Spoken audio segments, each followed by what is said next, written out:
Hi all, I'm Avneet and today I'm going to go ahead and talk about end dating an HM relationship in MDM 9.5 and 9.5.1 onwards.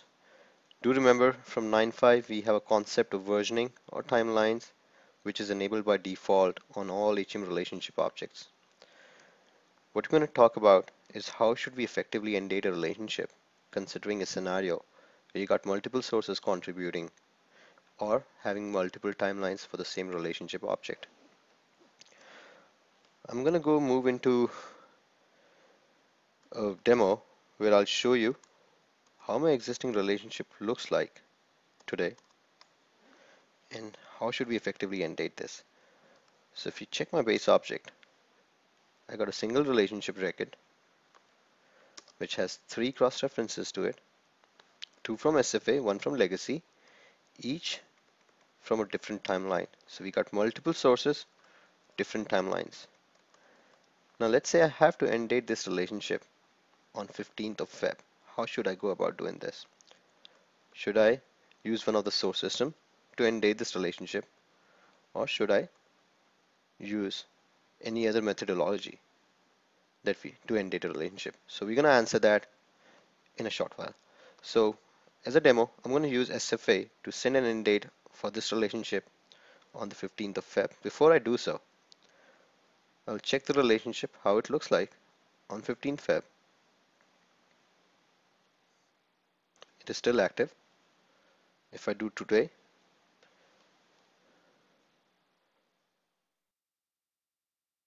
it's an active relationship.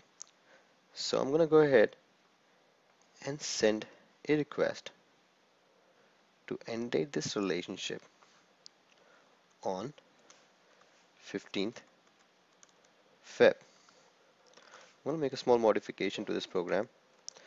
Do remember, to end date, we have to use a combination of 2 APIs, update relationship API and delete relationship API.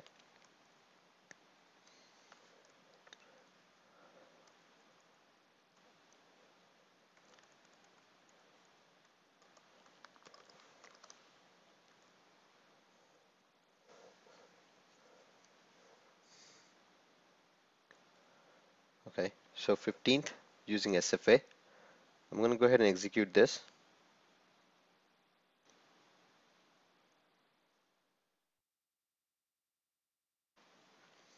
Forgot one small change.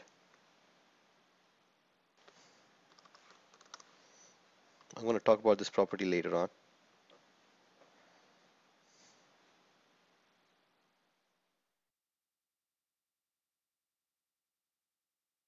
Okay, so this was processed. So what I've done is I've sent an update from SFA to end date this relationship. Let's have a look. What does our xref look like now? So this is a new record that has been inserted, as we can see to ID xref4. First, let's have a look at the timelines, how they've been adjusted. So what we see is the first SFA source cross reference. Its timeline got adjusted and the end date got put in as 14th Feb, 1st Jan to 14th. The 2 future dated xrefs of SFA got soft deleted because we said the relationship is end dated on 14th Feb. So what does this mean? Do you think the relationship is still active today? Let's have a look. This is good. Let's check 15th.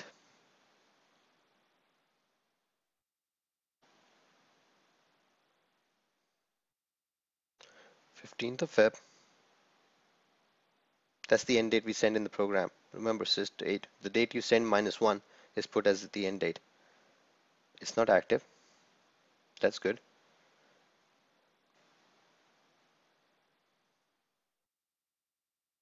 Not active. It is active. I'm sorry, 14th. Yes. So this is active on 14th, but not active on 15th. But what about March? When we have the legacy entry. Let's have a look.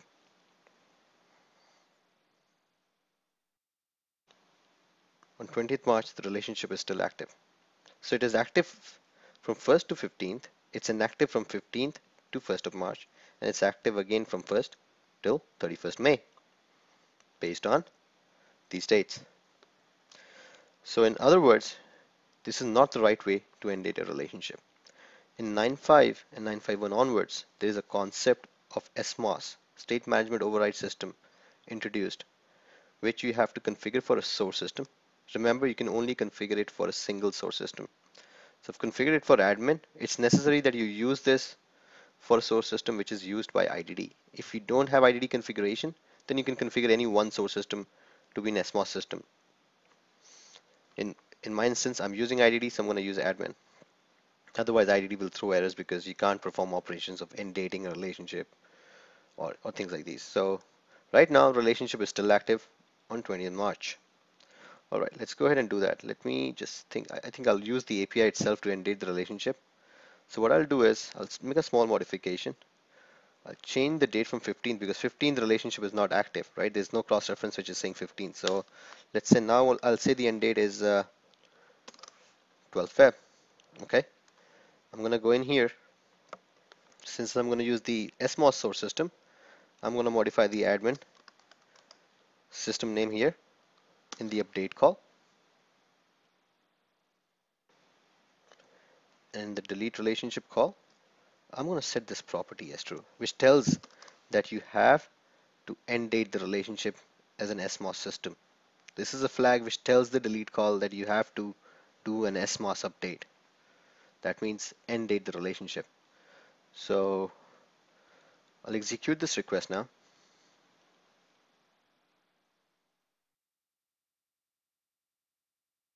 Okay, the process is done. I could have done it from IDD, but I wanted to show you from the APIs because IDD and API both are using the admin system, right? That's how IDD also works. It uses an update relationship. Pardon me. It uses the update relationship and the delete relationship call. It's a two-step process. So let's have a look at the data. Let's see what happened. What we see is a new cross entry got created by the admin source system, which said the end date is 12 Feb. That's the date we wanted to send, right? And the hub state is -1. Okay. But that means only this cross reference is soft deleted, not this relationship, right? But note that there's a new system column which is now used to put the impression of an SMOS system. Deleted indicator for this cross reference for an SMOS source system, if marked as -999999, that means it's an SMOS entry. A relationship has been end dated on this date.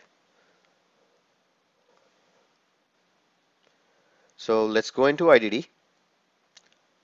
Let's do this search again. Again, remember this was active on 20th March. Let's see whether this relationship is active now or not.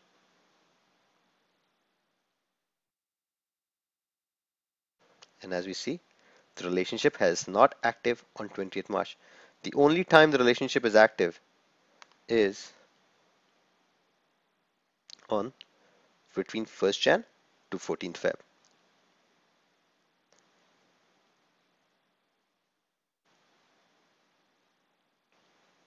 Okay, I'm also going to quickly go into a high month, let's say June. Let's see whether the relationship is active or not.